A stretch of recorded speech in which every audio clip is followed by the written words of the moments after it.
Yan kakabsat mga bonsoy. Nandito tayo sa tapat ng Plaza Goiti. Plaza Goiti sa tapat ng Binondo Church. Plaza Goiti yung pangalan nito dati. Ngayon ano na, San Lorenzo Ruiz Park.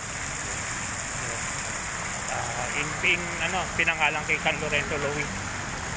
Kasi dito siya lumaki.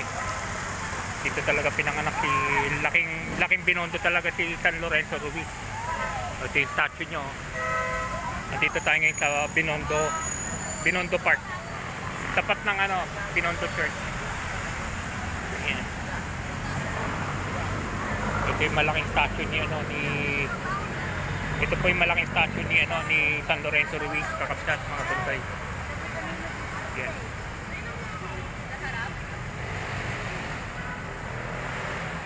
Ito po si San Lorenzo Ruiz, patron saint, martyr, first Philippine martyr. Si San Lorenzo Ruiz, kakabsat mga bonsai, giant size. Ayan. At dito pa rin tayo sa Plaza Goiti, dito sa Binondo Park. Ayan. Upload videos lang kakabsat mga bonsai. Mamaya lilipat din tayo sa Santa Cruz.